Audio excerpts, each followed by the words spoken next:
Don't hear me? Hi, Nicole. Okay, good.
Hello.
Welcome, everyone, to DC PCSB's first board meeting of the new school year.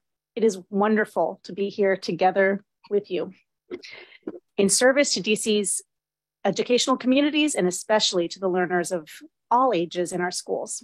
Thank you for joining us for our September 2022 board meeting. I am Leah Cruzy, board chair. Joining me this evening are Shakura Domafanian, Ricardo Ganjam is joining remotely, Nick Rodriguez, Jim Sandman, Chantel Wright, and our executive director, Dr. Michelle Walker-Davis. Like school communities, this September brings a welcome return for us to some of our pre-pandemic routines, albeit with some twists. After more than 2.5 years conducting these meetings remotely, we are together here in person in the DC PCSB office where this body last convened in February of 2020. Time has passed.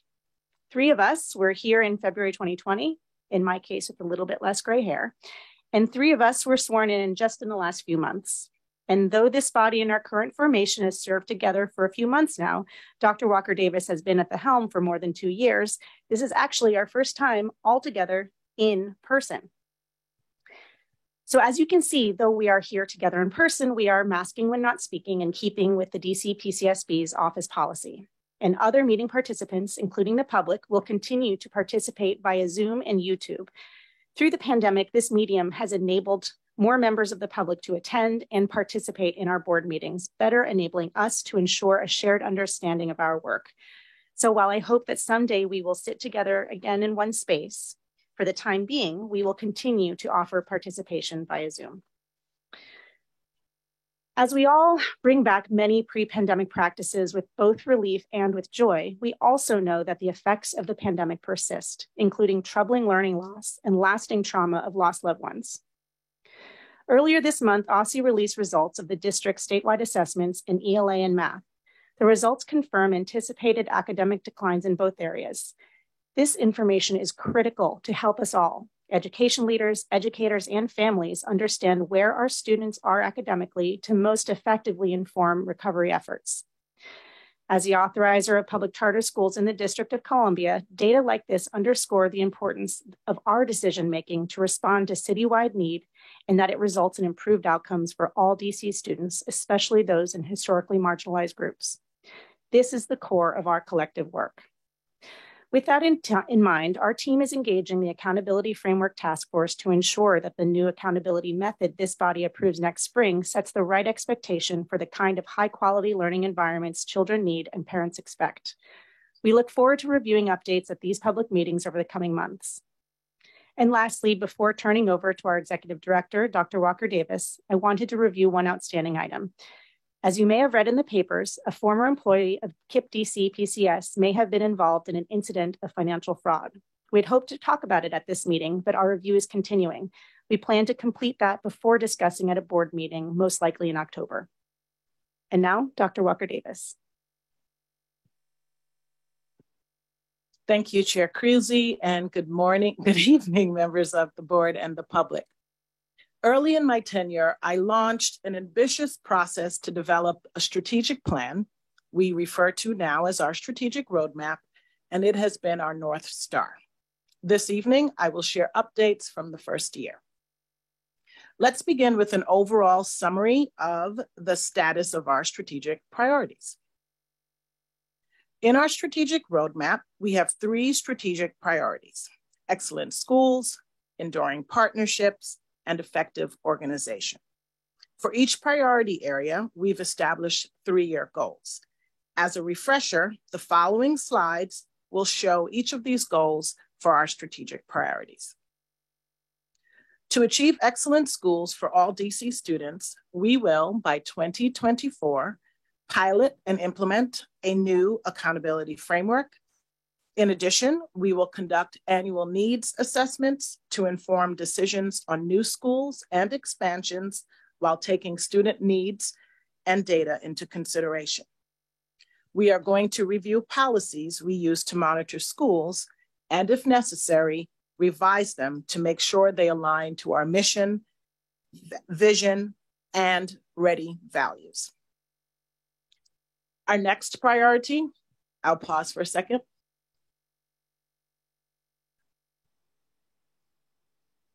Slide 4, please. Our next priority is enduring partnerships. This priority is our commitment to building new and stronger partnerships across the district. This means working closely with families, community leaders, DCPS, government agencies, and education-related partners in our processes. Slide 5, to ensure we can make excellent schools and enduring partnerships priority areas and best serve our mission, we also need to ensure that we operate as an effective organization. Over the next few years, we will develop and implement systems, processes, and practices to hold the leadership, board, and staff accountable to delivering on our strategic roadmap. The next few slides I will share will provide progress towards meeting the goals in year 1. Slide 6. As you can see on this graph, we met or substantially met 86.5% of the 52 strategic roadmap metrics this year. Substantially met metrics are those that were at least 75% or more completed. Broken down by strategic priority, you will see we met or substantially met the majority of our metrics in each priority area. We'll delve deeper into each priority and the metrics over the next few slides. Here is a closer look at the breakdown of our year one metrics. Out of 52, we met 33, substantially met 12, and did not meet 7.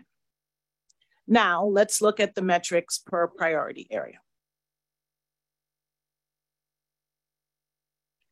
When we developed the strategic roadmap, we pledged to complete the pilot of our new accountability framework, fully integrate work sample reviews into our QSRs, and revise our charter application. You'll hear a little bit more about the charter application in a few minutes, but I'm pleased to say that we met all of these goals.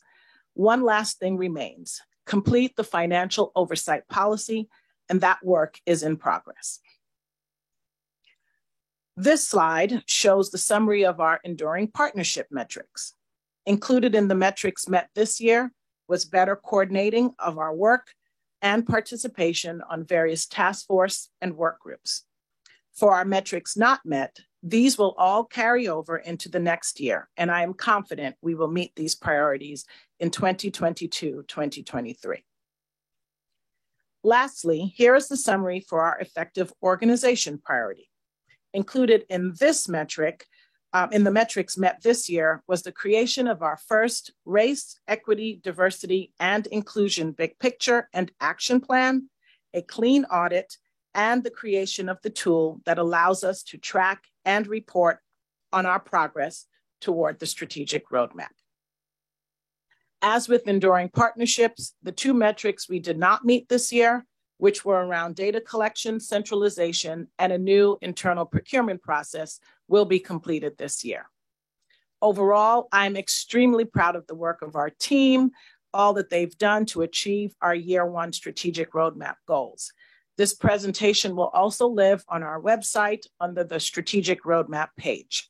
For any questions you may have, you will hear from Hannah Cousineau about the revised charter application process and guidelines. And I will now open it up if there are any questions that board members have.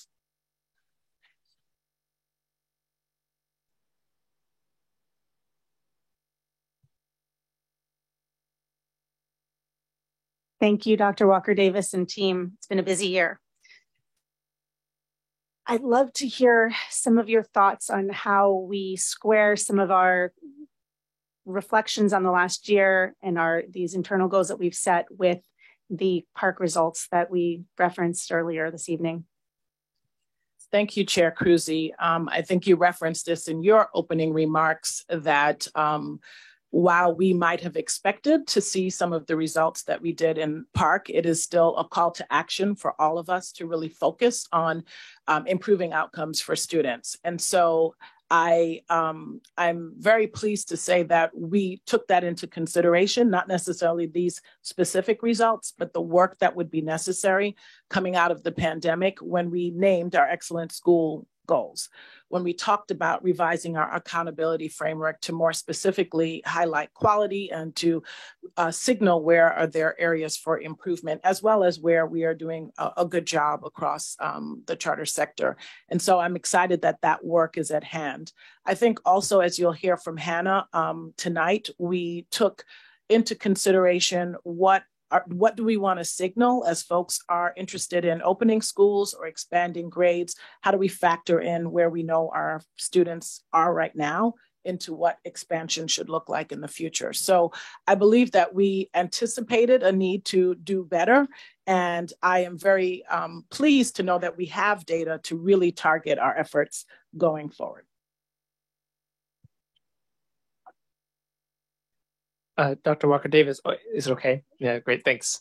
Thanks so much for the report, and always love accountability with just within ourselves as we look at these sort of measures of progress. I wonder, what would you say are the top one or two things that you've learned from the first year of implementation?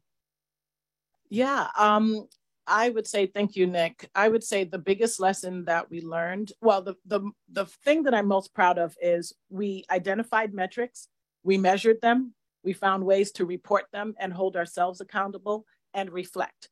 And I think the biggest lesson that we learned is how to create measurable outcomes and monitor them, and also when and how to adjust. We've learned a little bit about what's the right caliber of metric to identify. We learned a little bit about how to be realistic around timelines. We learned where there are areas to push ourselves even further and where there would be areas to reflect on what's within our control and what's outside of our control that's pushing up against our ability to meet those outcomes. So this was a learning year for all of us. I will remind our board that this is the first time that we embarked on such an ambitious strategic plan and articulated that publicly. And so we're still learning, but we stayed committed and really took this on as a whole organization. And it is part of how we do business now. And I really, really appreciate that. Because, I mean, if you think about the principle, if it's good enough for all our charter LEAs out there that we work with, it's good enough for us, right? And so I'm really interested in continuing to say, like, how do we give ourselves the same experience that we're giving to the field, as it were. So thank you.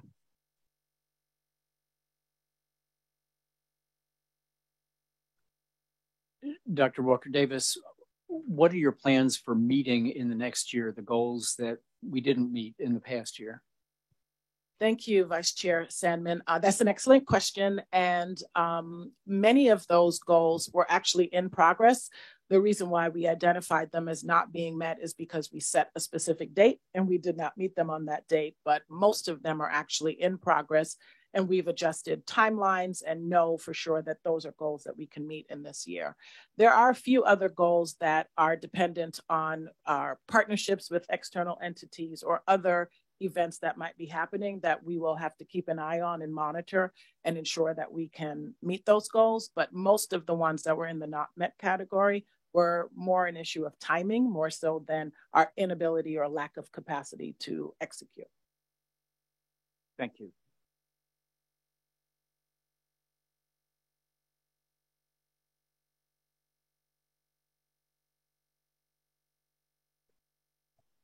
Chair Kruse, if there are no additional questions, I just want to make sure that our viewing public knows that the slides for our strategic roadmap are also on our website, and you may find those because I know they weren't tracking initially with my presentation.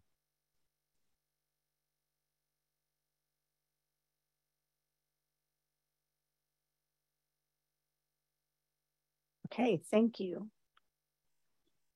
I think we invite Hannah Kuzno, Senior Manager of Sector Planning and Compliance.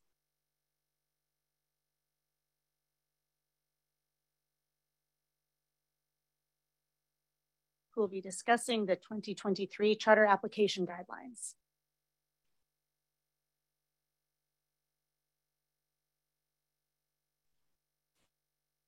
Hello. As Chair Kruse said, my name is Hannah Kuzno. I am a senior manager in the school performance department.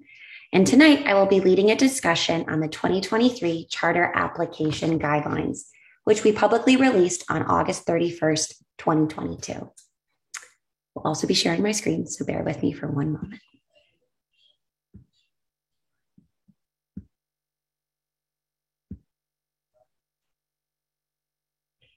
Can everybody see my screen right now? Perfect, thank you. All right, so to provide some background, on September 20th, 2021, at a board meeting, we announced that we would not be accepting charter applications for 2021. Instead, we would use that time to begin revisioning the charter application and expansion request processes in alignment with the strategic roadmap. As Dr. Walker Davis just explained, a year one strategic priority under Excellent Schools was revising the charter application process to align with citywide need. During this school year, we will release a revised expansion request rubric and evaluation process. for expansion requests. The guidelines can be found on our website page, Start a Charter School, which is linked on the last page of this presentation. So I would like to highlight 4 major shifts in the charter application guidelines from previous publications. First, we sought to center school demand and make our decision-making processes for evaluating arguments of demand equitable, transparent, and accessible. On page 17 of the guidelines, under the section Applicant Decisions, you will find an evaluation rubric that explains how DCPCSB staff will make recommendations to the board. As explained in that rubric, an applicant must now meet, at a minimum, the standard demonstrated need for the school. We view demonstrated need as so crucial for a school's success in the educational landscape that we have elevated it above the other 4 standards for approval as the minimum criteria for consideration. To meet this standard, the applicant must understand and successfully respond to the data presented in the sector planning supplement, which can be found on page 27 under the section Evaluating Demand, and it is also linked on the Start a Charter School page on our website.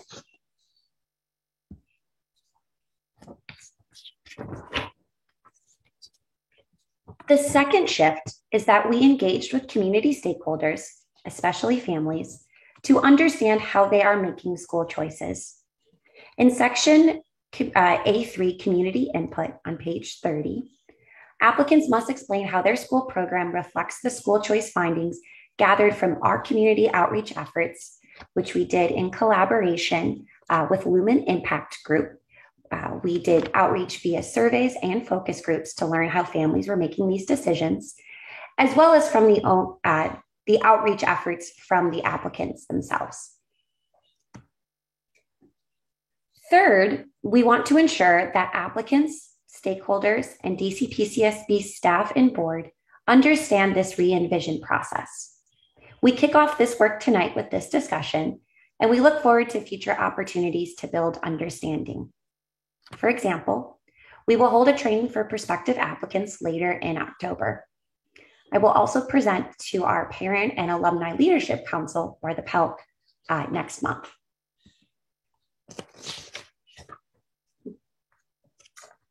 Our 4th and final major shift is that we applied an equity lens to the guidelines to ensure applicants are prepared to serve all students in the current educational landscape. As our race, equity, diversity, and inclusion commitments read, we believe an excellent school is equitable. Using that lens, we made content-heavy revisions to sections pertaining to special populations, demand, community input, and finance.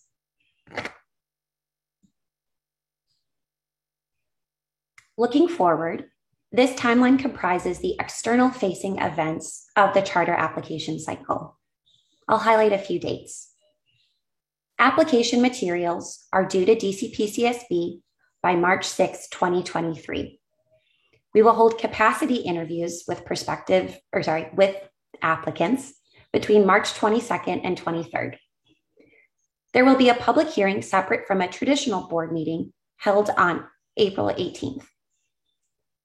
The vote will take place at the regularly scheduled monthly board meeting on May 15th.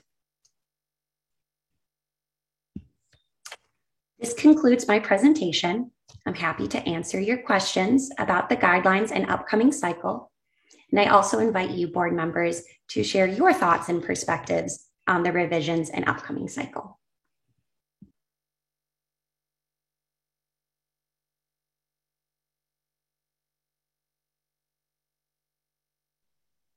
Thank you, Hannah, for the excellent presentation. I love the revisions.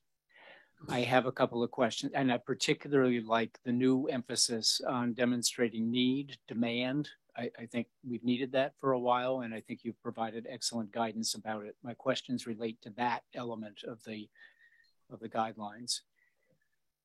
With regard to population forecasts, you note that the DC Office of Planning estimates, the most recent ones were released in 2016, which is now 6 years ago, and a lot has happened since then. Yep. And you note that the estimates may be high. You also note other estimates prepared by the DC Policy Center. I think it's important that we be clear with applicants about what population estimates they can fairly rely on and not surprise them by asking questions about particular data they used after the fact. So, for example, if an applicant were to rely on the 2016 DC Office of Planning estimates, old though they might be, maybe unreliable though they might be, what is an applicant to do? I just think we need to be providing upfront information to applicants on what is acceptable in terms of population forecasts if they're going to invoke those in support of their application. So what is your plan for being clear about appropriate sources of information about future population? Thank you for that question. As you noted, there are two sources of information that we are considering for population forecasts. We view those 2016 Office of Planning forecasts as a high estimate, right? So much has happened since 2016. As the DC Policy Center highlights in their report about their forecasting of declining enrollment, we had birth rates that began to decline in 2016. And then with the pandemic, there were some changes in retention cohorts, right? That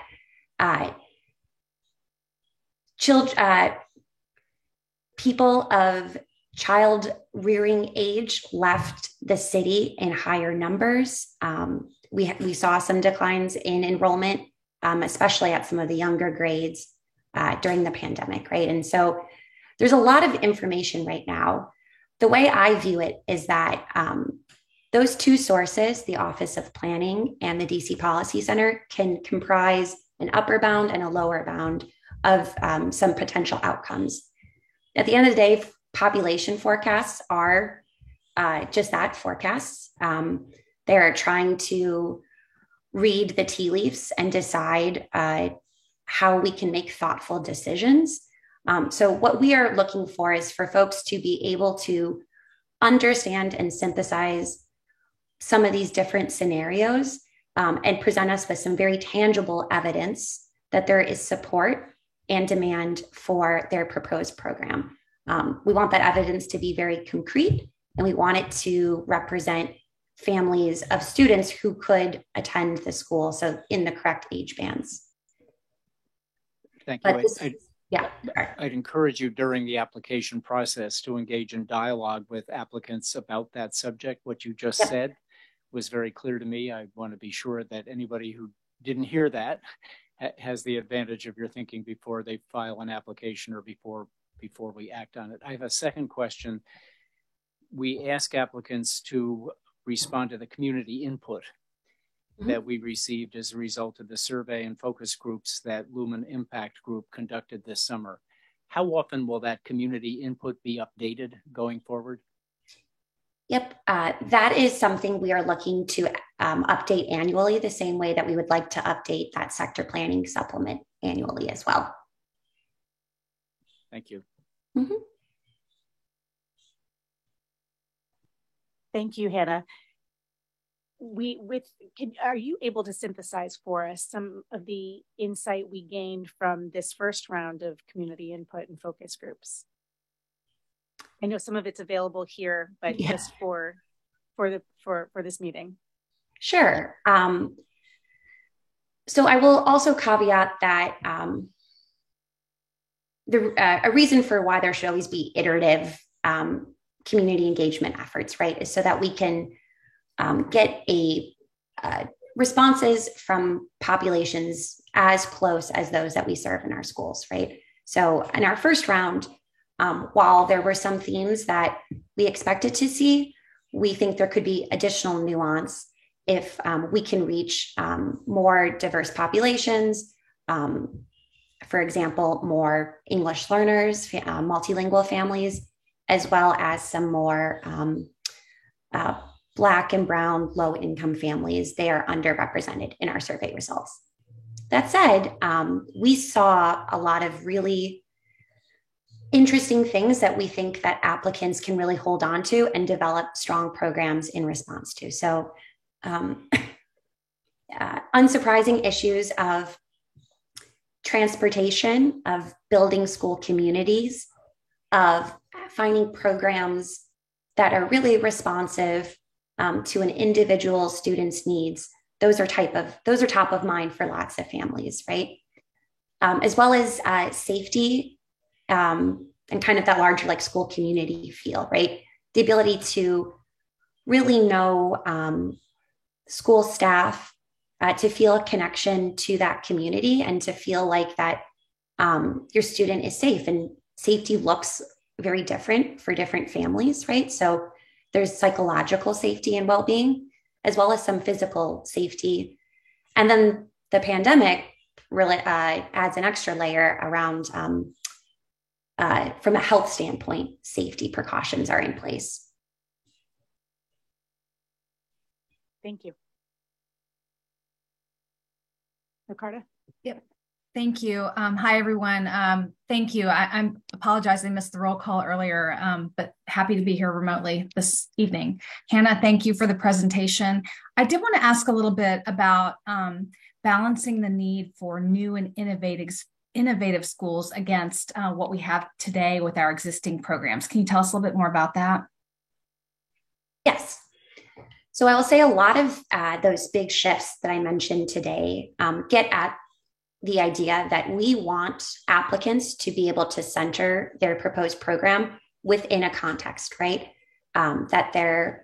We have so much data out there about how schools are performing, about historic enrollment trends, around waitlist to seats offered ratio trends, mid-year withdrawal rates, all sorts of things, right? And they paint a really interesting picture about the landscape today. And applicants must be knowledgeable of the viability of certain programs right now, and what they can do to fit into that landscape and offer something that is going to be in demand for families. So going back to the innovation, that's where we are looking for schools to provide that very concrete evidence.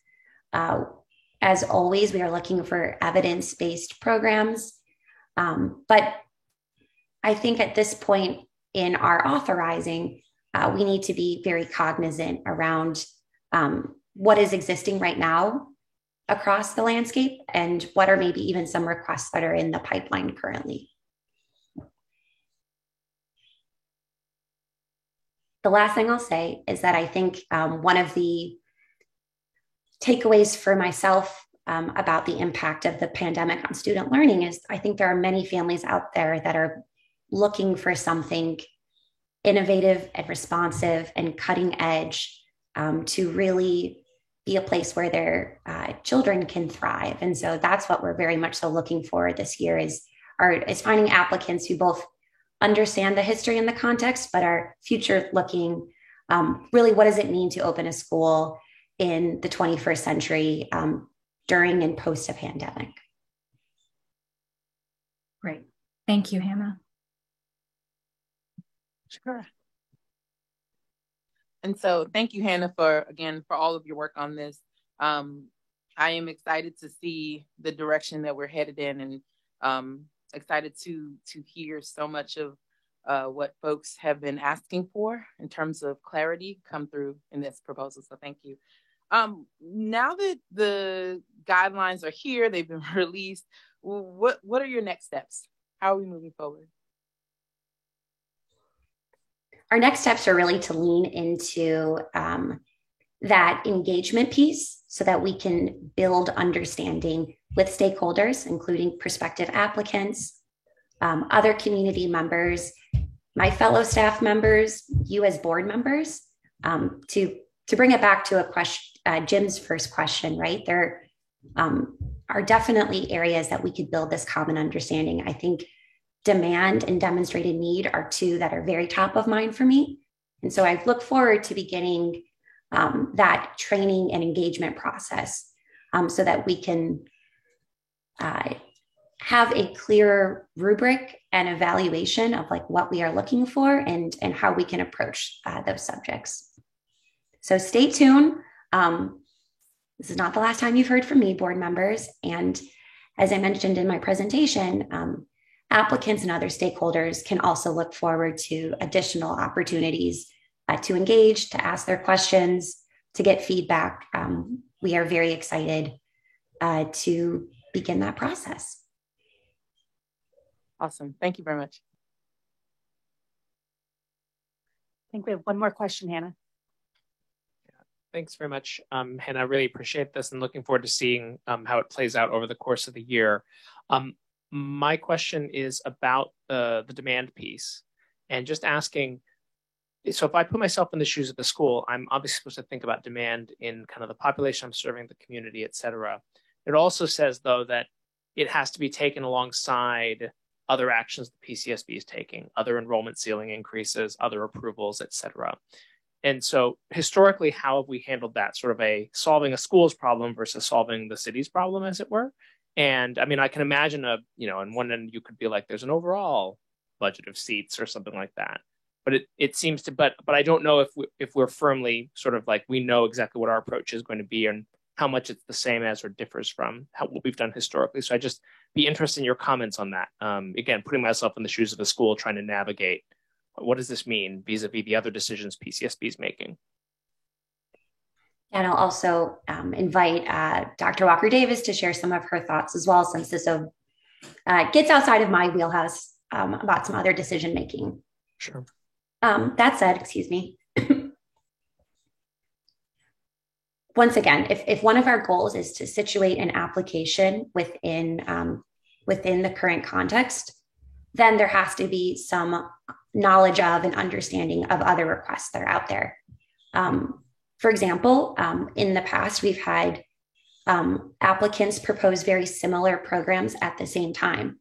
And I think it is incumbent upon us as a staff and as a board to think about, can the city sustain two very similar programs targeting the same grade bands at the same time, right? If we are aware that a current school is looking to expand and there's a very similar charter application, how do we balance those two?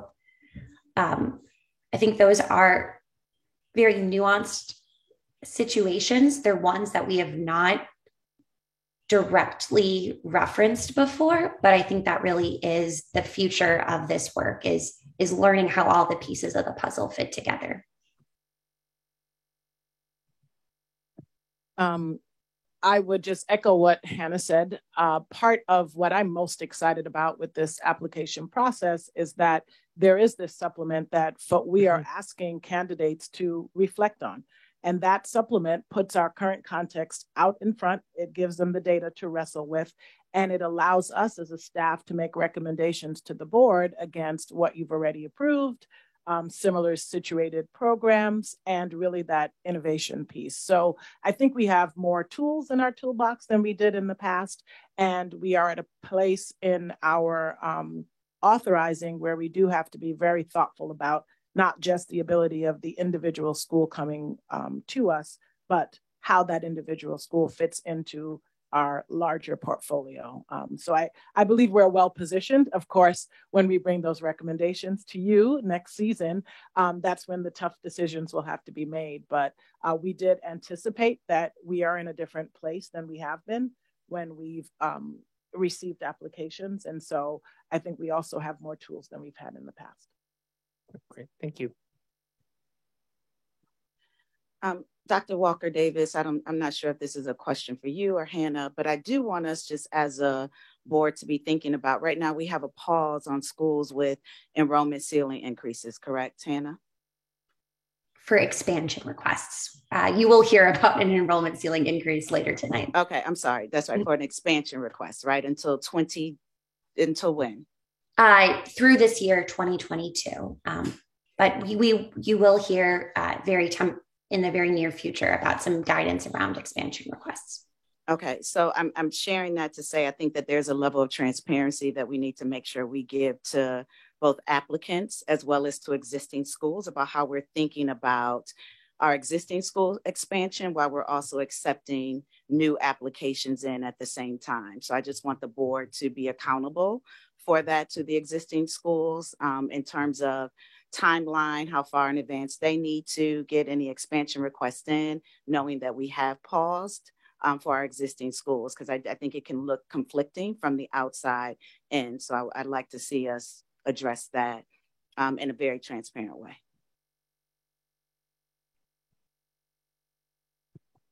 And I don't know if you were going to share anything, but we actually do have a policy that informs our current schools how far in advance they would need to seek approval or claim that they are going to make a request for us. And so we do have that in place. And by the time we're able to receive applications for grade expansions, we'll also have the more robust conversation about how we'll examine those similar to our charter application process. So absolutely appreciate that question and that point. And we do expect to have that level of transparency for our existing schools as well. Great, thank you.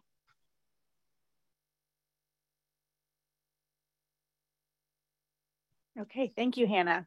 We have a lot more to come here. Yep, you'll hear from me again later. Okay, we'll move on to public comment. As we move through each agenda item, Aisha, our moderator for the evening, will unmute DC-PCSB staff or individuals speaking on behalf of a school. The hand-raising feature has been disabled. Individuals who have previously signed up to testify will be called upon. As a reminder, all written public comment is available to the public on our website.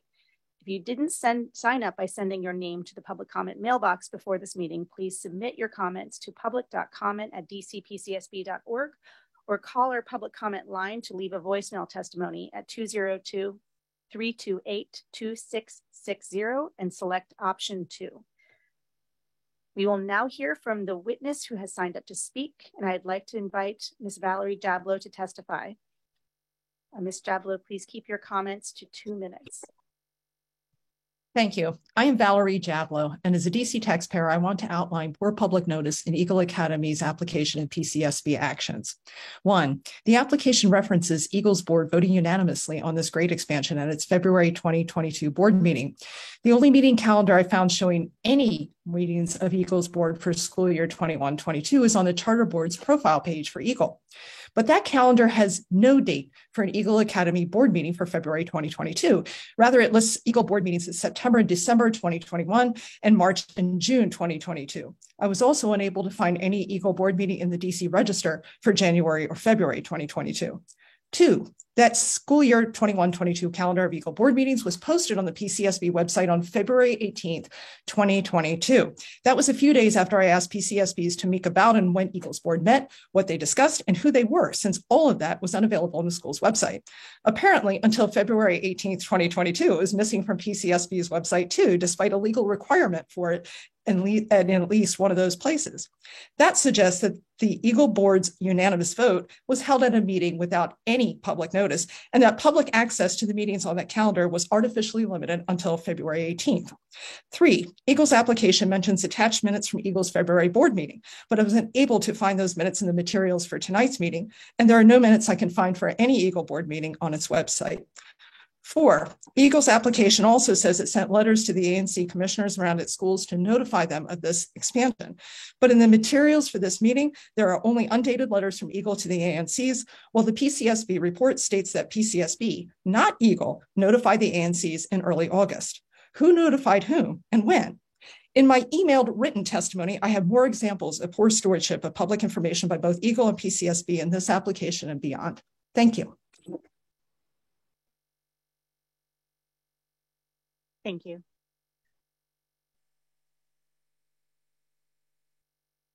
I will now invite Ms. Melody Sampson, Senior Manager of School Performance Department, and the team from Community College Preparatory Public Charter School.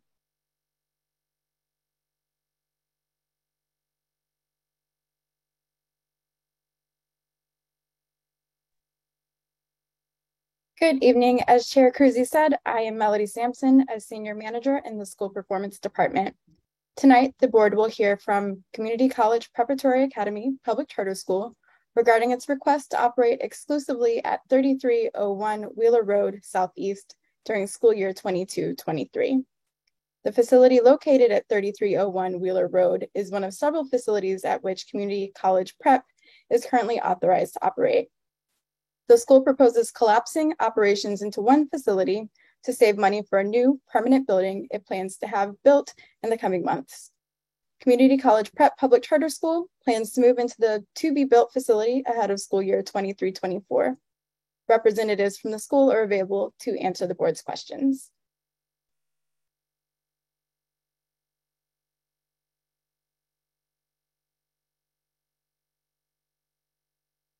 Welcome, members of the Community College community. I'd like to invite you to present, introduce yourselves, and share with us this proposed charter amendment.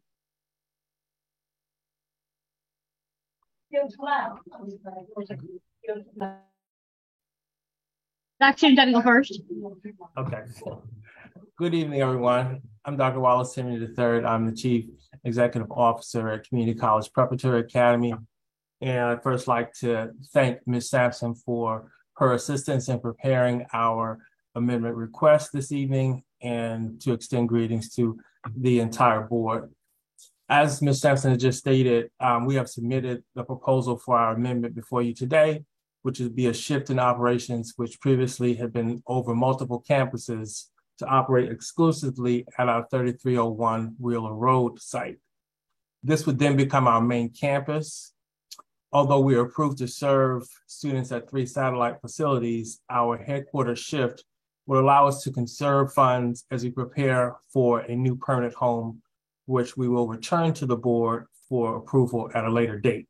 We have adjusted our academic offerings to be provided at the MCT Wheeler Road campus, and students have made the necessary adjustments to their schedule and now have access to all our services in one location.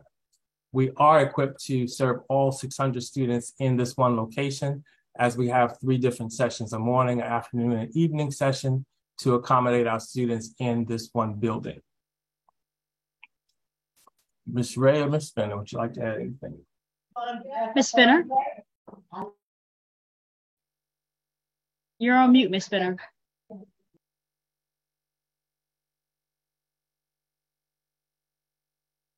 Thank you. Not much.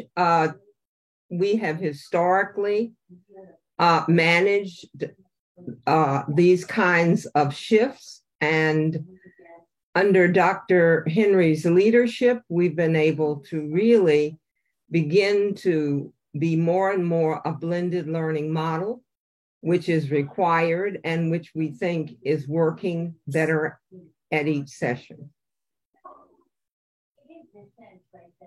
Good afternoon. I am Monica Ray. I have the pleasure of serving as the board chair for this distinguished institution. I'm really happy to be before you today, and I am hopeful that this approval will, as Dr. Henry has said, launch us into our permanent home where we're able to customize and more adequately provide training for our adults. So thank you for the night.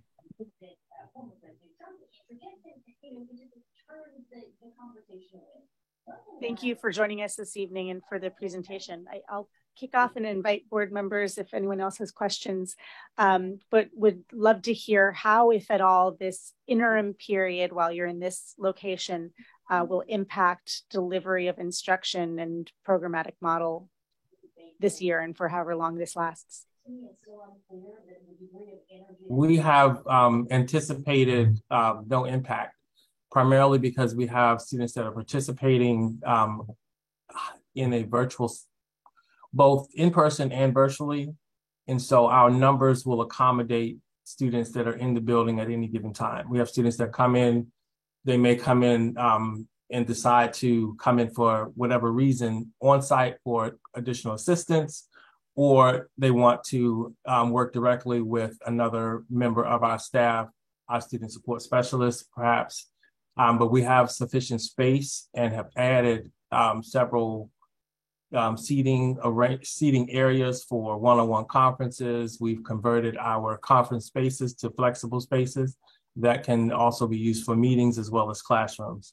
And so the students have been notified and from our initial recruitment efforts, all of our sessions have been virtual as well as on site, and they've been held at the Wheeler Road campus and our back to school event that we had on the 8th. So everyone knows exactly where their classroom is, and we're able to meet the needs of our current enrollment.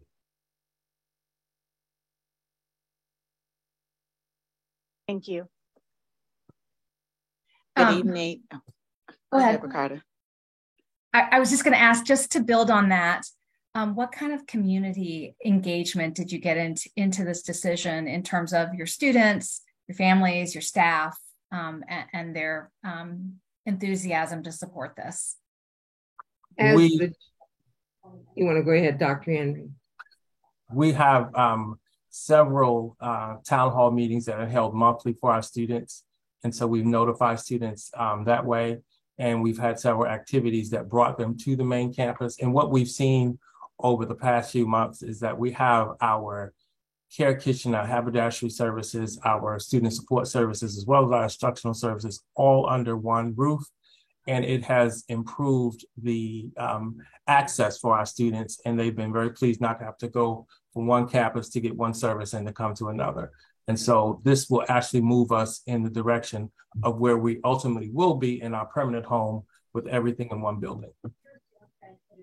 And as the chief advocacy officer, I've had the experience of meeting with ANC members, meeting with community members on a regular and ongoing basis to ensure that they're not only apprised, but kept up to date.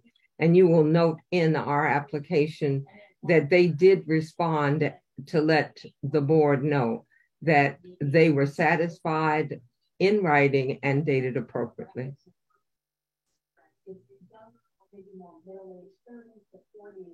Good evening. Can you share and describe a little bit more about your long-term facility plans and how those plans will impact your mission long-term?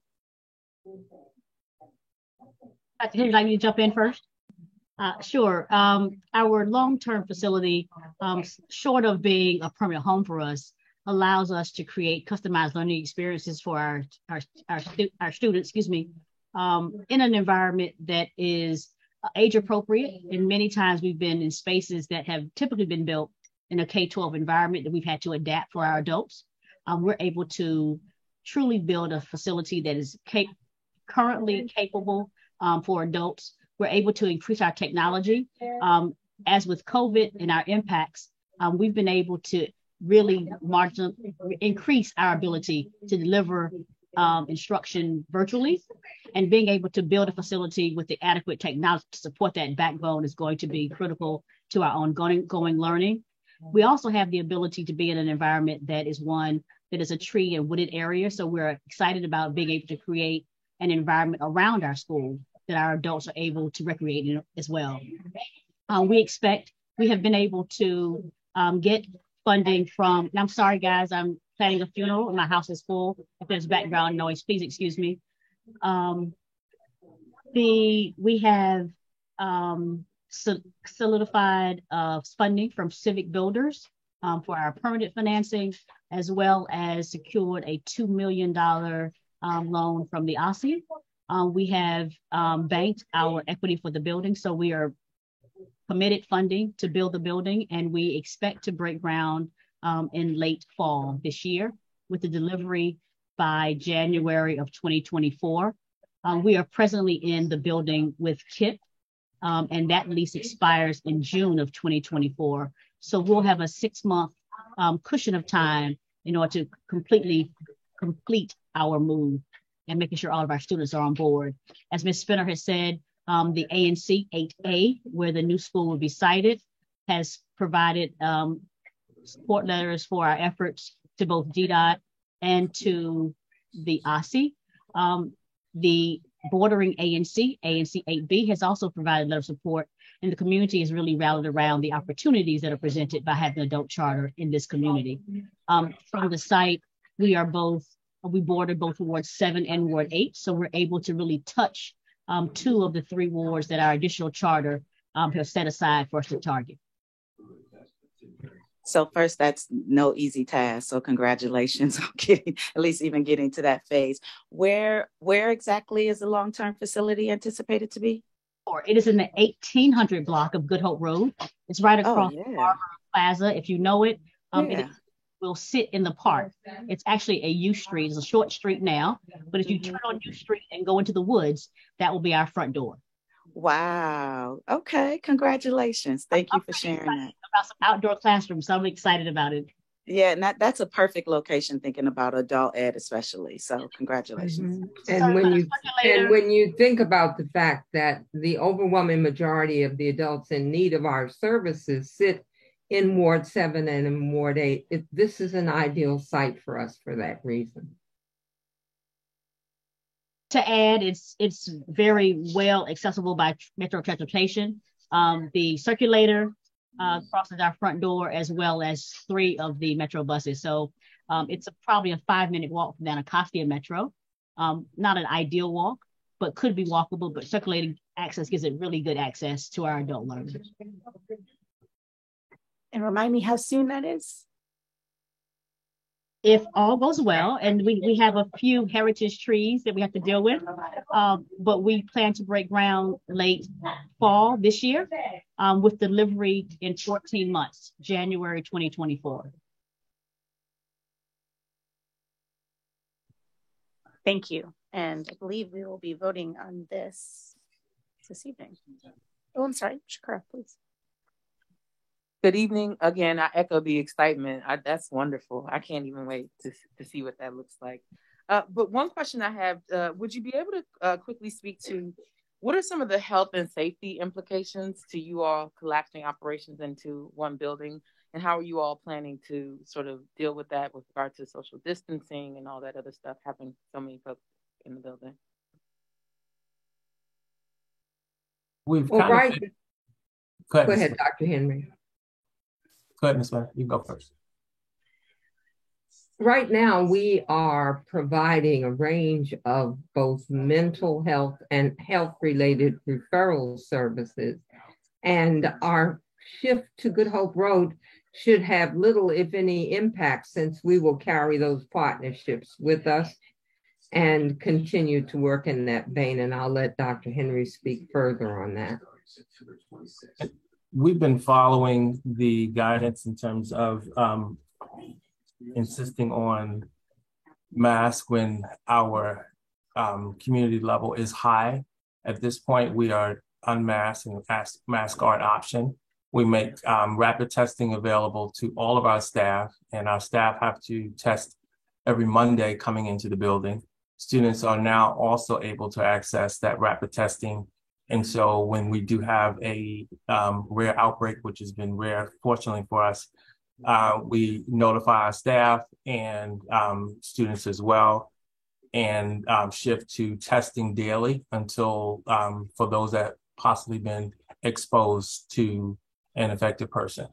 And so we have been able to keep our spacing in public areas relatively with a comfortable distance.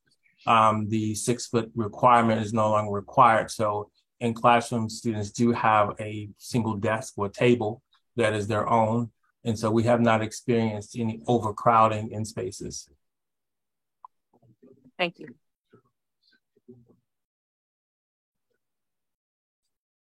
Okay, thank you, community college team. We may see you back up here again later this evening. Thank you. I will invite next Bijan Lane, our specialist of sector planning and compliance, as well as the Eagle Academy Public Charter School team.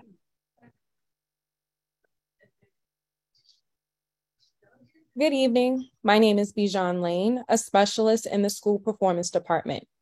Eagle Academy Public Charter School, which currently serves students in grades pre-kindergarten 3 through 3rd, is requesting to expand its program to grade 4 in school year 2023 through 24 and grade 5 in school year 2024 through 25 at both of its campuses. This request will not affect the LEA's enrollment ceiling. The school will share more tonight about their rationale for the proposed expansion and any planning that is underway. That said, there are 2 factors DCPCSB staff would like to highlight to provide additional context about the request. First, as discussed earlier in this meeting, in September 2021, DCPCSB announced that it would not be accepting new school or grade expansion requests through 2022 to revise the evaluation process.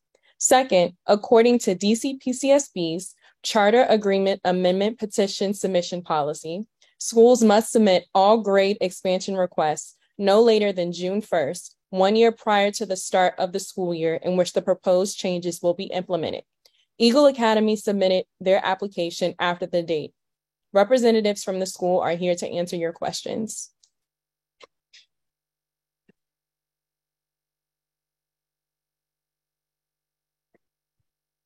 Good evening, Eagle Academy team. Good evening. I think we have some questions, but would love to first hear any presentation you would like to make. Thank you.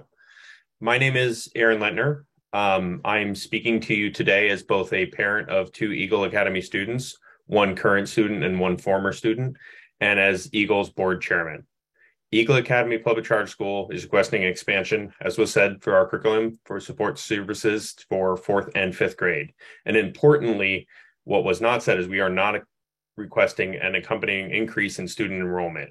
We are simply seeking to serve the students who are already enrolled in our schools. This expansion request is about our students, our parents, and our community. Eagle provides a world-class and safe environment for our children to learn and grow, even during the trying times of COVID-19. Eagle not only provides education, but also focuses on ensuring our students have the resources to succeed, whether that is special education services, enriching before and after care, and if it's just food for the family on the way out the door. There is one outsized challenge to Eagle's role in early childhood learning and the community. Eagle stops at 3rd grade, where many other elementary schools in the same communities that Eagle serves stop at 5th grade. This means that parents must enter the lottery not just for middle school and high school as other parents have to do, but additionally for finding a home for their students for 4th and 5th grade as well. This is particularly difficult for students and parents who rely on Eagle for early childhood intervention and other support services. This means parents are forced to rebuild their support structure twice in 3 years. This is also particularly challenging for students of more than one learner who today have to make the difficult choice of either transporting their students to 2 schools or transition both students when it would otherwise be unnecessary, even if they are receiving support they need from Eagle Academy today. So Eagle started with a mission of providing underserved communities in the district with a focus on early childhood education, and it has made sense to similarly focus its resources on pre-K 3 through 3rd grade. However, this was many years ago and the demand signals have changed. Eagle has a continued and proven track record of success, and parents want the same continuity of support that other DC public schools and charter school students enjoy. This desire of the Eagle Academy parent body has been strong since at least 2017, when I joined the board, and I have and other parents have advocated for it for many years before that. The issue with moving forward was one of Joe's strengths, actually. One of his strengths is let's not dilute the school's attention on too many changes at once. First, there was the development of the second school in Ward 8 on the Fairlawn campus, and that drew Joe and his team's attention. Once the bow was wrapped up on this, the world would hit us with COVID, and Joe's team immediately honed its focus on providing a safe education, continued support to the community, and a valiant effort to mitigate poor learning outcomes for our students in remote learning. However, with these challenges behind us, it is time for Eagle to get back to delivering on this priority that Eagle Academy parents and the community have asked for many years. I recommend the board grant this request, as it is both strongly desired by the community, reasonable and limited in scope, and is timely in these challenging times. And I see no compelling need to delay this help for a further year or 2. Let's work together to support Ward 8 and Ward 6 students by reducing the challenges our students and parents have to navigate on the road to success for our students. I think they deserve it. Thank you. And I will turn it over to Asmara for her remarks. Good evening, everyone. My name is Asmara Asiyum. I am the Vice Chair on the Board of Trustees to Eagle Academy. I would like to take the approach of discussing the grade expansion from the perspective of the school and community relationship.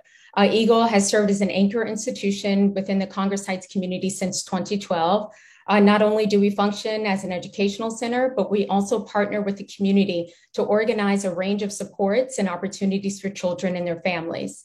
As an educational center, we offer a comprehensive education plan, including support for social and emotional health, technology education, fitness education, and resources for our special needs families. Foundational in this work is the knowledge that quality education begins with community engagement in an effort to recognize, understand, and meet the needs of our families and our community. We have thoughtfully integrated the academic curriculum and learning objectives with a set of safety nets intended to support the whole family, like access to free meals, weekly groceries, healthcare and mental health services, adult education, and nutrition programs. The Deputy CEO and Chief Academic Officer are a power pair that drive and support Eagle's initiatives by making decisions in the best interests of the whole family. So much like a community-based organization, Eagle works intentionally with teachers, students, families, and community agencies to align resources for improving student outcomes. This wraparound support begins when students enter Eagle as preschoolers. A student's matriculation through Eagle is structured in such a way as to offer a seamless transition for students and families as they move from elementary to middle school. And at the core of this plan is the system of support across all levels of the educational program that prepares students and families for long-term success. Allowing our students to remain at Eagle offers an expanded safety net for our families, especially for those who have fallen on hard times or struggle to make ends meet. Expanding grade level access to our current families is feasible because we have developed strong and sustained community engagement and systems of support that our families have come to rely on. Thank you. This concludes my comment.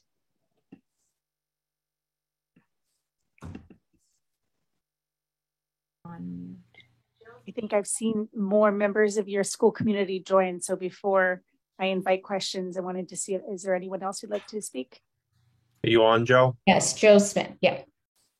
I'm trying to be on. Okay. Yeah. Yes, you're on. Joe. Okay. You're on now. You can go ahead. She's No, asking for you start. Okay. Hello. Good evening. I'm Sabrina Ogilvy, sitting here with Joe Smith. And before he speaks, I just wanted to follow up with our two parent or board members who have already spoken to say that as we explored the possibility of expanding to 4th and 5th grade, we also ensured that we were looking at our curriculum to ensure it will meet the needs of our students.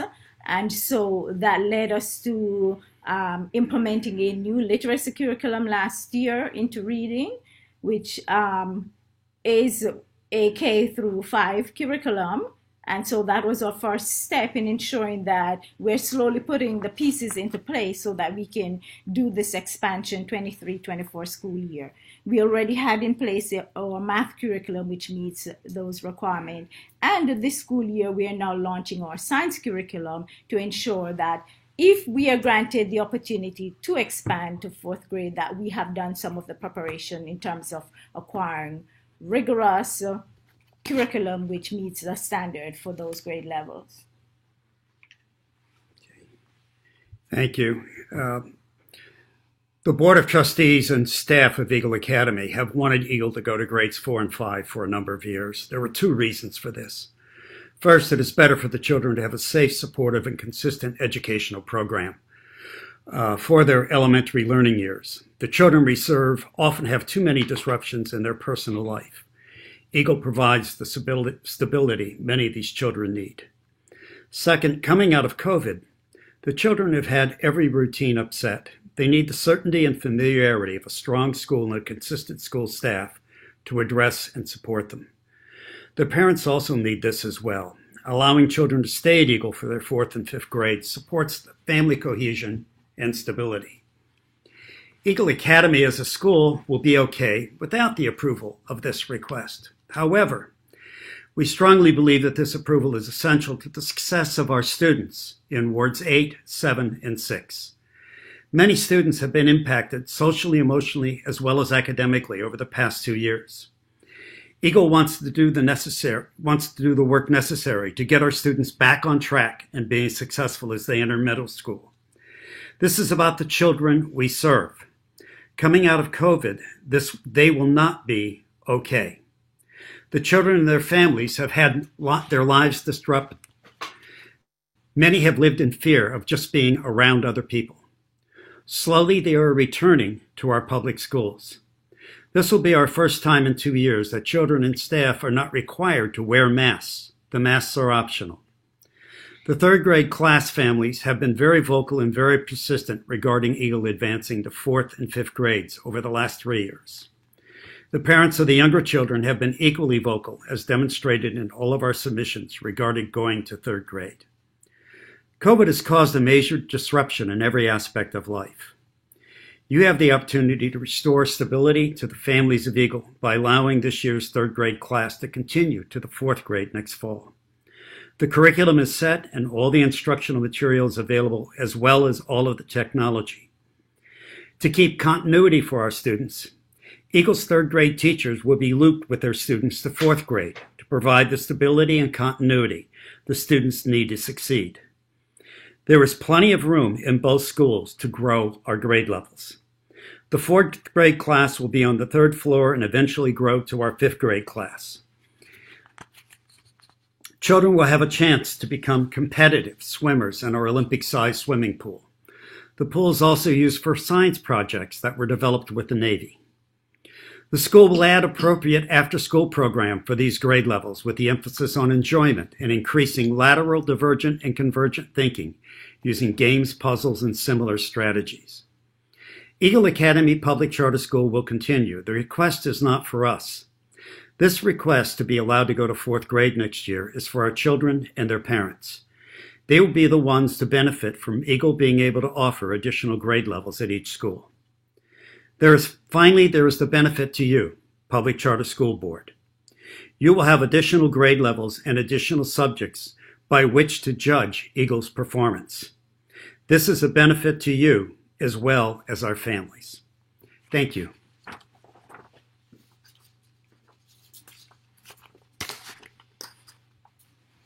Thank you for the presentation. Board members, does anyone else want to begin? Please go ahead, Jim. And thank you for your presentations. I haven't heard you address the reason that the staff is recommending denial of your charter amendment request. 1 year ago, we gave notice that we would not be considering any applications for new charters or any expansion requests. Every other public charter school complied with our notice, but you have submitted an application nevertheless. Why are you deserving of an exception that wasn't available to anybody else? It doesn't strike me as fair for us to consider an expansion request when we told every other school they couldn't make a request and they didn't.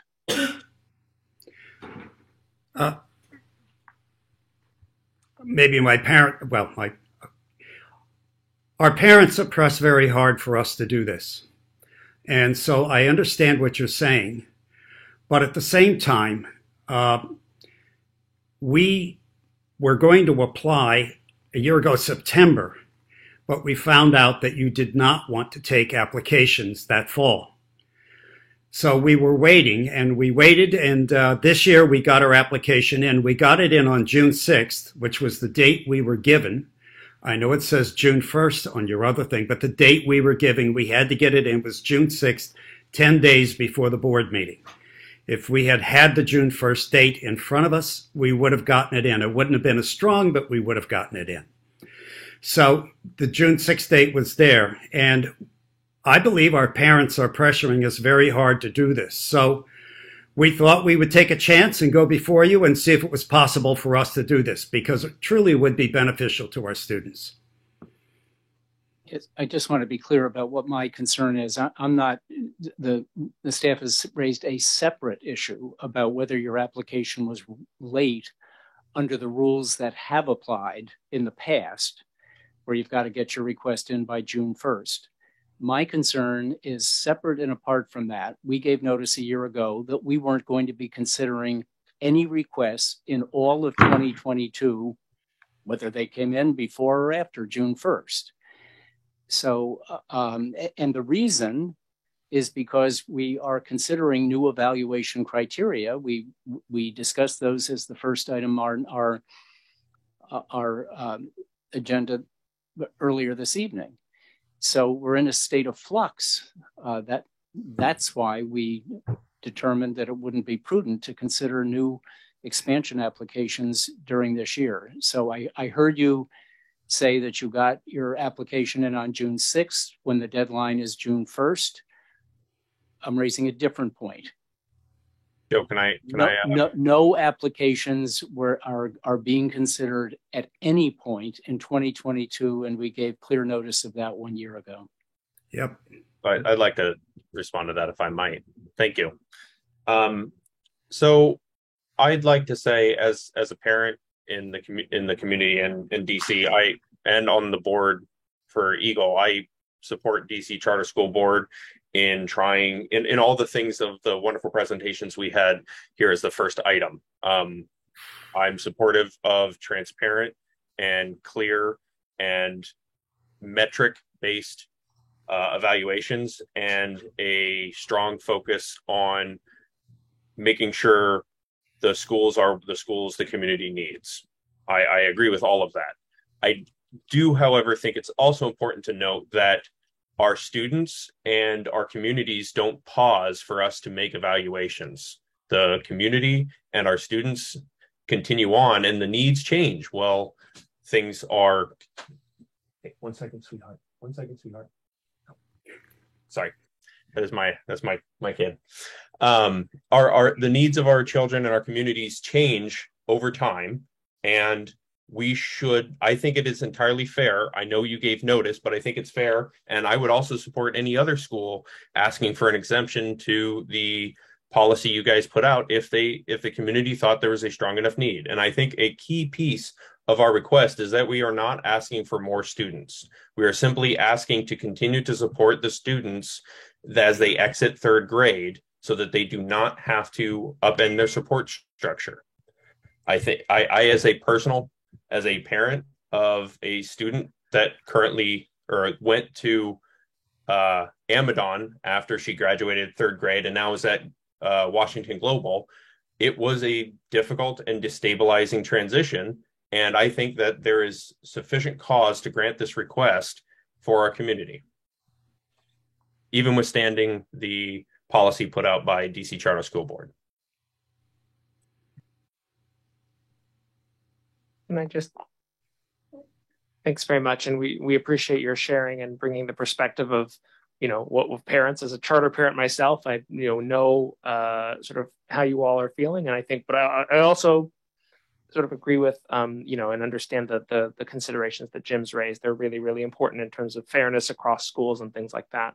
I think for the record, it would just be good to know from you all, what would be the impact of waiting a year? Right. So of presumably having a process in place by which you can then apply next year for the year following. Do you want to take that one, Joe? Or yeah, you can, and I'll follow up. Yep. Joe, do you want to take that one?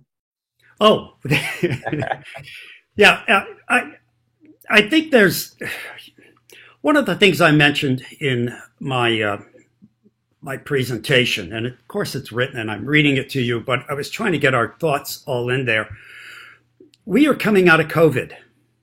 And I think one of the key things we have to do is to think about what's best for our students in terms of COVID. And I think coming out of COVID and having a chance to start working with our kids again, it's very important for them to have stability. Their lives have been disrupted for the last 2 years. I have a daughter that graduated college in the middle of COVID. She got a master's degree in the middle of COVID. So I know how this affects even people who are adults. But children, it's even worse. And that's part of the reason I think my board has pressed me and why I've agreed to present this to Public Charter School Board, to see if there is some kind of way you could look at this and realize we're not asking to add additional students. That's not what we're trying to do. All we want to do is to keep the students we have and grow them through grade 4 and grade 5. And COVID is a very big pusher of us for us to go ahead and do this, because these children, I understand what you're doing in your policies, but I'm looking at the children I have in our schools. And for them, I've got to make a pitch and see if I can get you to see the importance of this for these kids. It's important for them to have the stability of being in the same school with the same staff, and also having the same teachers for fourth grade they had for third grade, so that they can have that stability running through. So I think that's very critical for us. And I think that's what my board, if all the board members were on, I think they would be saying exactly the same thing. That's, if you read all the things that our parents wrote about attending the meetings, those are some of the pushes they're giving us, that it's very important for their kids to have additional stability beyond COVID. And we can't provide that unless you let us go to fourth grade. So Aaron, I'll let you comment. Yeah, to be clear, if the board chooses to not grant the request, we will submit under the new policy, and we'll catch the next grade group of students. However, discussing with parents, teachers, and the community that Eagle serves, we saw no compelling justification to wait, even withstanding the board's policy and all the good work that you guys are doing, based on the continued need. Why should one more grade group of students have to jump into this transition, when I don't think that keeping the 20 or 30 students in fourth and then in fifth grade isn't going to do any damage, I think, to the metrics and the broader look that the charter school board is trying to get out of this pause. Let's evaluate and figure out and have metric driven decisions. I don't think that this will impact that, but it will have a beneficial effect on our students. And if I could add, so I had the extreme benefit of working alongside a few kids or assisting with a program at Eagle the past 2 summers. And in my recent experience, I worked with the same cohort from the previous year. And so they, at this point, were aging out. They were leaving because they needed to get into a fourth grade. And so Ms. Ogilvie and I attempted to, you and I obviously need to talk about this, because one of the things that that was ever present among, when talking with the kids, is that years don't wait for them. That we're not going to be able to wait for them. Being able to offset the effects of the pandemic, as Joe said, this is what expanding those grade levels would do. It would help to really offset those delays that they experience because of that. And time, again, years don't wait for them. And so I think, like Joe and Aaron said, the families want it, the teachers want it, the board wants it. And that's why we're here. Thank you. Switching gears a little bit to talk a little bit more about this proposal. I'm sure you all have heard sort of some of the, not sort of, but the statistics around what the PARCC results and how it has, the pandemic has negatively impacted student learning. Would love to just hear a little bit about how your school is reflecting on these results and how it's thinking about supporting students in these older grades. Should this be approved? How are you thinking about ensuring strong academic performance for these students as they grow into these grades? Okay, thank you. So currently what we have done, we have met with all our instructional leaders, and we've had our data team walk us through the data. And from the data, we have started, we hired an additional literacy coach, because our literacy scores were the lowest. They were extremely lower than our math. And so we now have 2 literacy coaches on our team, 1 K through first, 1 second and third. And we have as well some additional interventionists. And so what we've done, we've looked at our data by grade level, and we are providing more tier 2 and tier 3 support for students in small groups of no more than 4. So our current schedule, which we actually revamped today to ensure that no interventionist was pulling more than 4 students at any given time for literacy. We do also have interventionists for math, but our big push, our emphasis is really on literacy for this school year. In addition to that, we are, on the 30th of September, we are having our K and first grade teachers trained in using the foundation curriculum. So this is now being used as an additional tool for providing filling in some of the gaps that our students missed during the pandemic years when they were at home and learning was not its best. And so that will be offered to K and first grade students as well as all our tier 3 students. So that's a tool that is being used to work with our students. It's not just about the academics, because we're also looking at the social emotional aspect of our students. And so for this school year and moving forward, what we have a huge team of behavior support persons, social workers employed to Eagle, and we have now created our schedule where these individuals are now hosting sessions with our students continuously for social emotional learning. We're doing the high fly, as well as second steps. And these are weekly lessons for all grade being led by persons who are trained within those departments to facilitate those lessons. We also will be assessing our students, their social emotional development, and from that, once that data is ready, then we'll start a new round of individual counseling sessions as well as group therapy for students based on the data. But that has not yet, we have not started assessing our students in social emotional aspect of our students just yet.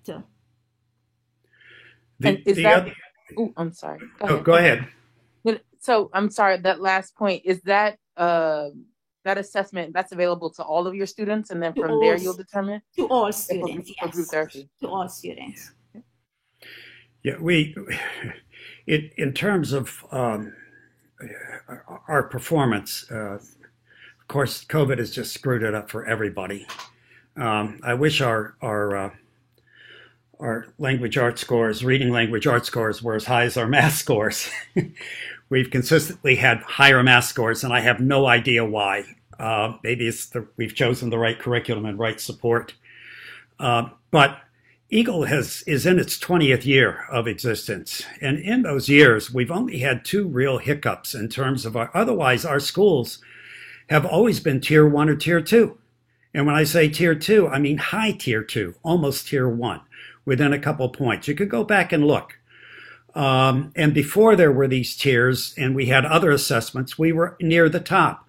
When we did drop on 2 different occasions, one year we won an award for the highest scoring, highest growth of any school back, and both schools were tier 1. And the second time we dropped, we did the same thing. We take our academics seriously, we take our children's learning seriously, and we take their social emotional development. We know they all go together. If we don't have the social emotional piece, you're not going to get the learning piece. At least you're not going to get it as well. So we link all of those together. That's one of the reasons coming out of COVID, we really want to move forward. And I apologize for being, I guess, rude or pushy here, but I have to do it because our children need it. We're coming out of a very bad situation. We serve some of the poorest children in the city. We need to be able to help these kids and to give them a consistent program. And that's why we're pushing. It's why my board chair is pushing. My vice chair is pushing. My deputy is pushing for us to go ahead and be allowed to do this. I wish you would consider this. Thank you. I appreciate this, and I just want to name that I hear you. I hear the urgency. I'm a mom of a 2.5-year-old, so I get it, and I get the importance of. I'm hearing you. I'm hearing you. You're coming to us soon. Look at you, England. Okay. Okay. So, just one more question. As you think about sort of adding fourth and fifth grade and whatnot, how have you thought about the shifting in your school's culture? These are very different ages, very like they almost overnight turn into different people. So how are you all thinking about your students' culture? And just I'll just leave it there. So for this school, we have what's our new position called? We have a dean of culture and right.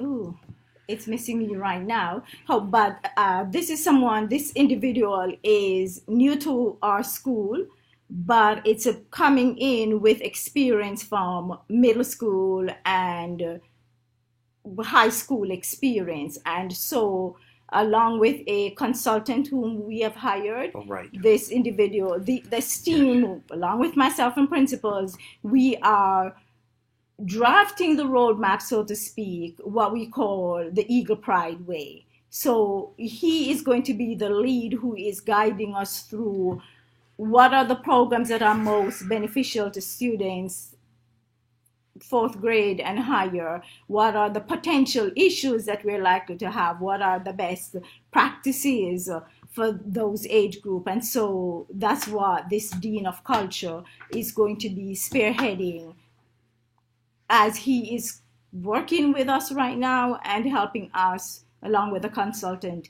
to look ahead as to what we need to put in place should we be granted the go ahead to expand. Plus the staff. If I might add on that, Ms. OLB, you can have the best. Georgia or something. I'm sorry, Mr. Linton.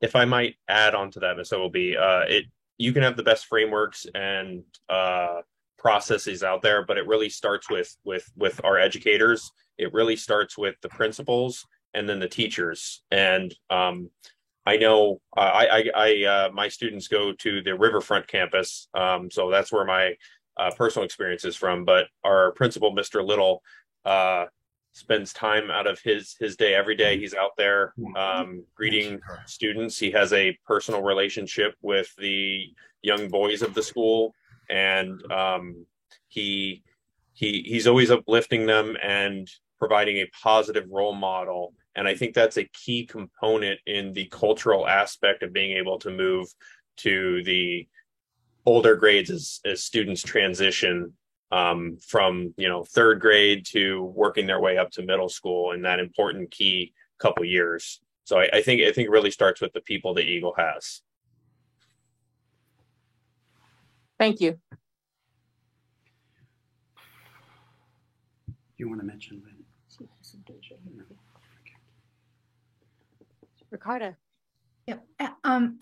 Thank you for the additional information and context tonight. Definitely helpful. I did want to ask, earlier we heard from Valerie Jablow about some concerns about notifications about board meetings and notes from the board meetings. Do you have anything to explain a little bit about that? Why people might not know about board meetings and the context of the meetings? No, actually, I was just surprised that none of our parents or none of our staff could get on to talk, and somehow or another somebody else got on. So I'm a little concerned about that and why that happened and how that happened. The second part of that is that we have submitted all our documentation to Public Charter School Board, so you guys have that. We are in good compliance. So I would say that we've had this kind of experience before at other public charter school meetings and public charter school board meetings. And what we have found as we go through that some of the stuff that comes from the community is not always accurate as it is presented. Okay, we are in good stead with you. We've given everything to you and everything has been available. If we weren't, you guys would be honest. You wouldn't let somebody from the outside do that. You would be looking at what we're doing. Have we submitted it? In fact, we just completed another part with Public Charter School Board that shows that we have all of our stuff in and in compliance, and we've done the right thing. Joe, I might add on to that if I could. As the chair of the board, we always make sure that our board meetings are open to the public. And if I were to introspect on this, I would also think that holding board meetings during COVID was particularly challenging logistically and as far as also disseminating information. You can't just go to the school. When I first started on the board, we would hold those meetings, the public ones, at the school. That way you would know where to go. It would be very transparent. We have strived to maintain that transparency. After we're done with the financials of any of our board meetings, we open it up and it's an open Zoom link and any of our parents can join. We also repeat the same information as it relates to these board decisions at our parent-teacher organization meetings to make sure that we are being open and honest and transparent as a board with our parents. Also, Okay. I'm sorry. Go ahead. I'm sorry. No, we do post all of those, and it's not just for our parents. Anybody in the community can join. We have had people who have come in and asked us about things, mostly people who have questioned from something that's happened with the ANC. They will get on and ask us things, and we've not had a problem with that. Okay. So anyone who wanted to get on and raise issues or questions with us certainly has had the opportunity. Okay. Well, thank you for that. Something we can definitely follow up offline as well, but wanted to give you an opportunity if there were additional details to share around that. So thank you. Thank you. Thank you for this. And Joy, I just want to make sure you know that we know we have received written and audio submission of testimony from members of the school community. I understand 22 letters and 2 audio. Wow. Okay. Thank you. Can you provide a bit of a timeline chronicle for me, the rationale that the school had undergone in years past to decide to offer the grade span that you have to date? Pre-K 3 to grade 3? Oh, okay. Historically, we opened as a early childhood and kindergarten school. When we were reviewed by Middle States and by Public Charter School Board, I believe both of those occurred in our 5th year. I believe both of those occurred, maybe the culmination of it was in our 5th year. The evaluations were in our 4th. The recommendation we got from both Public Charter School Board and particularly the board chair, but the consultants for Public Charter School Board as well as the people from Middle States, was we ought to go to grade 3. Well, the person who co-founded this with me, Cassandra Pinckney, was an early childhood specialist. And she really had to think about it long and hard, and I had to think long and hard with her as well. So as we went through and explored it, it took us several years to come to the conclusion that they were probably right. It would be better for our kids to go on. So we applied and were allowed to go to grade 3, and I think we did that in the 2009-2010 school year. And so our kindergarten students then could go to 1st grade. And then our 1st grades could go to 2nd, and et cetera. And so we did that in a very lockstep way, and that's how we got up to grade 3. And I think we achieved grade 3. I'm looking to see if anybody here knows, but I think it was 2011, 10, 11. No, it had to be 2012. I'm sorry, it had to be 2012. Mm-hmm. And 2012 was also was the year we opened our new school in Ward 8. It's not a new school now. It's been around 10 years. So we opened that school. We had that group that came through. The problem that we had in that year, our test scores were not good. You're probably not going to find them because there weren't that many students who were there. But the problem we had is that we did not receive notification we could go to 3rd grade until the beginning of August. And of course, school started 2 or 3 weeks later. I think 3 weeks later. So we just had the kids who wanted to come back, et cetera. Out of our 38 kids that we had, 19 of them were special ed. Of the 19 that were special ed, 13 were level 4. So we had a number of kids in there and our test scores did not look good. And then of course, we had one other time that occurred, but that's the history. So now we're asking to go to grades 4 and 5, and we've been very deliberate about it. You can tell it's been 10, 12 years since we decided to go to grade 3.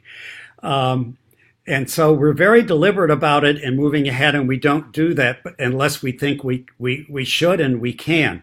And I would say the biggest problem that we've had is trying to get everything done and also be attentive to the demands of COVID. We're not a big organization. We just don't have a ton of staff. We don't. I mean, we have a lot of teachers and things, but we don't have a ton of staff. And so we all work very hard to make sure our schools are doing the right thing and that our curriculum is functioning as it should, and that we're doing all the support things that we're doing and trying to involve all the community partners we should be involving to help our parents and to help our families succeed. And I think we do that fairly well, but we do that. And it takes time, it takes effort, and it eats up the amount of time you have in any given day to be able to get things done. Joe, I think it's also fair to say that the board with you did vote, if I recall correctly, in 2019 to pursue going to 4th and 5th grade. You convinced the board to kind of hold off on that from the standpoint of, in the location the Riverfront campus was in was not very conducive to expanding, and you wanted to wait until we had the proper facilities to ensure that you could deal with some of those school cultural issues. You had the proper spaces, and you weren't trying to throw, pre-K 3 kids using the same bathroom as a 5th graders. Can't right? do that. No. Once you kind of got that straightened out and we started building the new facility, COVID hit, right? And you decided that, again, told the board to wait until we were at least back in person in the school, and that's kind of how we got to where we are. It's been a concerted, deliberate decision since at least 2018, 2019. Now we think we have all the right pieces in place and we're ready to go. I think that's fair, right? Thank you very much. I appreciate all of this context and the questions from my fellow board members. I think Dr. Walker Davis may have a question, and we'll wrap up thereafter. Thank you, Chair Cruzy. I just wanted to ask Dr. Smith or your team to clarify what has been communicated to families about this request to the board. I hear you offering that there is compelling passion, et cetera, for expansion, but if you could just voice over how you've characterized this request, and if families are prepared to navigate the choice process if our board does not approve this request. So I just want to hear what they understand about this request tonight. We have not told them this is a done deal. We have told them this is a request. But the request required us to have parent meetings and community meetings about this. And so we did. And as a result of having those meetings, parents got very excited because they really would like their kids to go. There's no way you can have these parent community meetings about whether they want us to go to grade 4 without parents getting really excited about wanting to go. So no, we did not throw you under the bus. And Joe, I personally had this discussion as the parent member on the board and the PTO president. I expressed that the DC Charter School Board is under flux right now as far as your whole transition plan. But we discussed that with the parents, and they thought that it was worth a shot, and they understood that it was not a done deal. It was not disrespectful. Please believe that. We are very respectful of the plans and the way Public Charter School Board operates. We're very respectful. Supportive. Yes, and are supportive. And we're very respectful of our executive director. We've had conversations. She's been helpful. You've been really terrific working with us, and we appreciate that. And we hope we have a good relationship going forward, no matter what the outcome of this. But we really would like to go to grade 4. And there's a lot of pressure on us it's really a lot of pressure from our parents to want to get this done if we possibly can. Right. And we understand that it would be an exception. And we thank you for considering this. I appreciate it. I just wanted you to have an opportunity to state that as a parent who's navigated the choice system myself. I want to make sure our parents are prepared to be successful, whatever the outcome may be. No matter what the outcome. And if the outcome is not for us, of course, we will work with them to help find the right schools and get them. We have always done that. We invite schools in to present and talk about their schools so our parents learn about them. We have that sometime in the spring. Sabrina, you know better than I do. Yes, we do have with our families. With our families. We have it in the spring. So our families, I think, we have it on two different occasions. Joe, it's fair to say, even if we were granted this allowance, we would still hold that transition plan at third grade for parents who did want to transition, right? We're not going to suddenly go, well, we go to fifth grade now, so we're not going to provide those services that you were expecting. So we're going to have those even if we do get granted this exception. Yeah. Definitely. All right. Thank you very much, Eagle Academy community. And Bijan, I think we'll be inviting you back for the October meeting. Thank you. See you then. Thank you. Thanks. Thank you very much. Thank you. Good evening. All right, colleagues. Now begins our public meeting. I will invite a motion to approve the agenda for this evening's meeting. I move to approve the September 19th, 2022 board meeting agenda. Second. Thank you. I will take a roll call vote. Ricardo Ganjam. Aye. Nick Rodriguez. Aye. Chantal Wright. Aye. Jim Sandman. Aye. Shakura Domafanian. Aye. And I am an aye. The motion is approved. I will invite back the Community College Public Charter School team and proceed with inviting a motion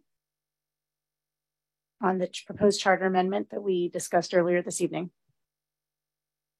I move to approve the charter amendment request of Community College Preparatory Public Charter School and approve the DC PCSB board chair to sign the charter agreement amendment on the board's behalf. Second. Thank you. Roll call vote. Ricardo Ganjam.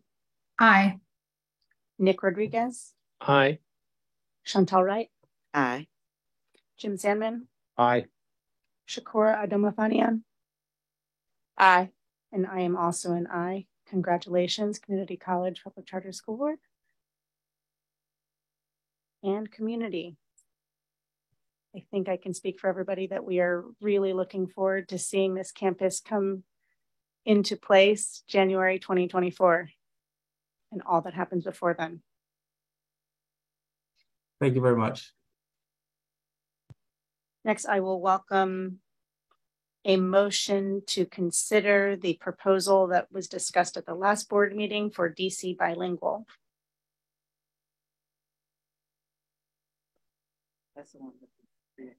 That's right. Are we inviting some discussion on that, Hannah? Wonderful. DC bilingual team, welcome back. I see people populating the Zoom.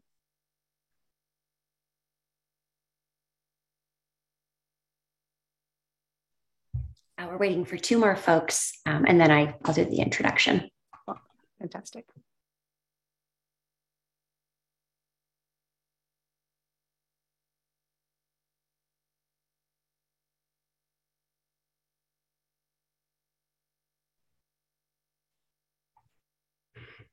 Okay, I think that's everybody. Hello again. Tonight, the board will vote on the request from DC Bilingual Public Charter School to accelerate its approved enrollment ceiling schedule while maintaining its maximum enrollment ceiling. Per its most recent charter amendment from June 22nd, 2020, DC Bilingual Public Charter School is approved to serve 712 students at capacity. The school's proposed enrollment schedule would adjust its rate of growth between school year 2023-24 and 2028-29. Representatives from the school are available to answer the board's questions.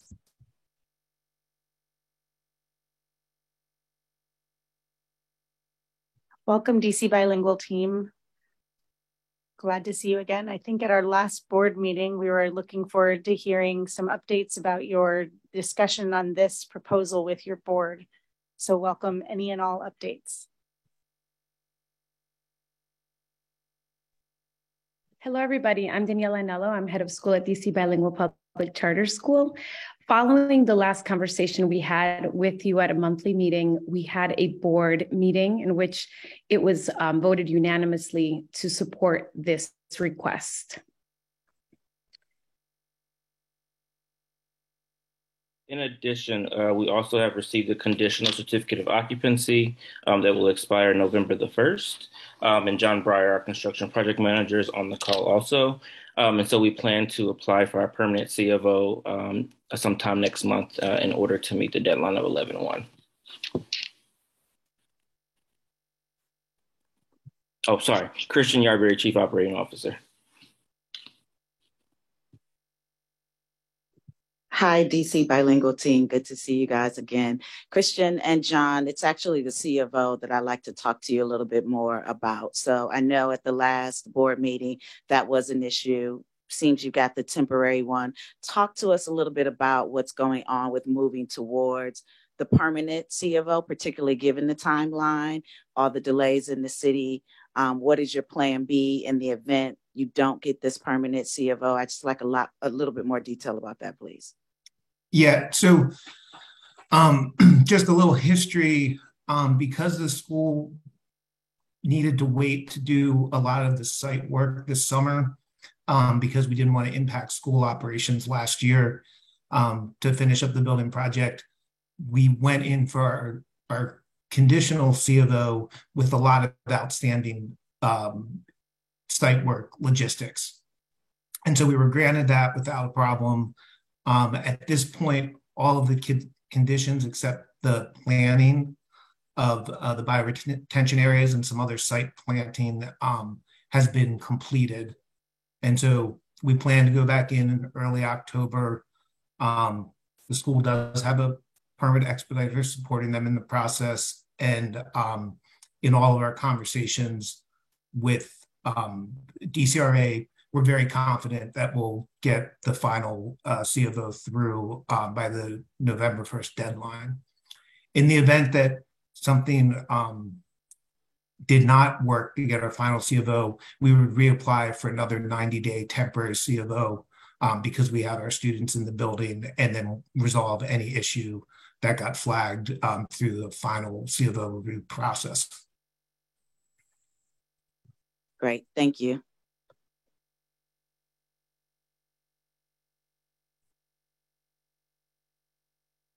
Board members, any additional questions?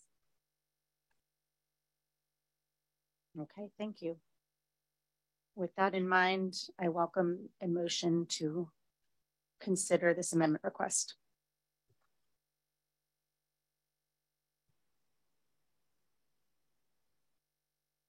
I move to approve the charter amendment request of DC Bilingual Public Charter School and approve the DC PCSB board chair to sign the charter agreement amendment on the board's behalf. Second. Okay, thank you. I'll take a roll call vote. Ricardo Ganjam. Aye. Nick Rodriguez. Aye. Chantel Wright. Aye. Jim Sandman. Aye. Shakura Domafanian. Aye. And I am also an aye. Congratulations, DC Bilingual. Thank you. Thank you. Thank you.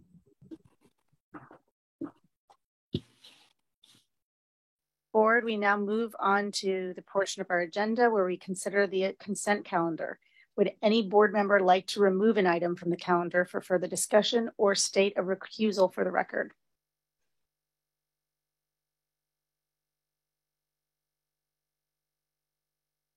Okay, I will welcome a motion to approve. I move to approve all items on the consent calendar. Second. Thank you. A roll call vote. Ricardo Ganjam. Aye. Nick Rodriguez. Aye. Chantel Wright. Aye. Jim Sandman. Aye. Shakura Domafanian. Aye.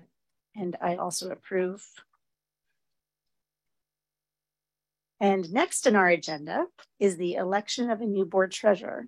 As you may recall, gosh, July was our last meeting where Rick Cruz, who served on this board for 8 years, had his last meeting, and Rick had also served as our last board treasurer.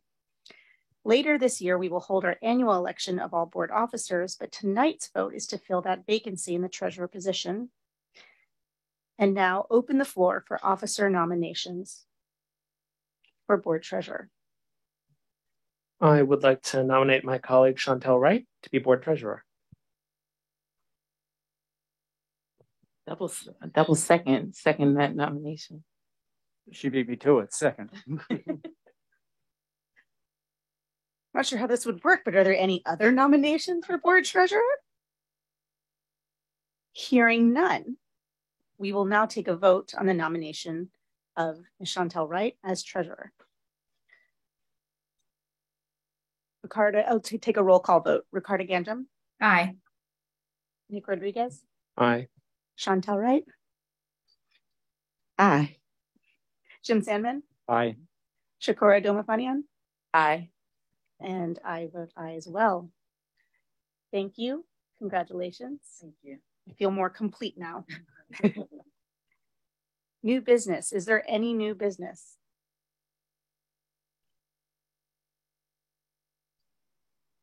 If there is no new business, may I have a motion to adjourn?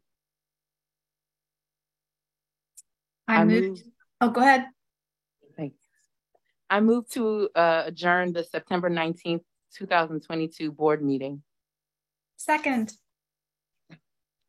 Roll call vote. Ricardo Gandrum? Aye.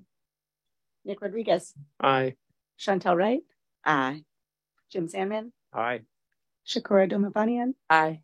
And Leah Cruzy votes aye. Thank you. We will see you in October. Oh, wait a second. I actually have to move to adjourn now, don't I? I've got one more. Yes, excuse me. The fun is not over. We have a motion to adjourn. We actually moved to it? No, we're good. Excellent. See you in October. Thank you. Good night, y'all.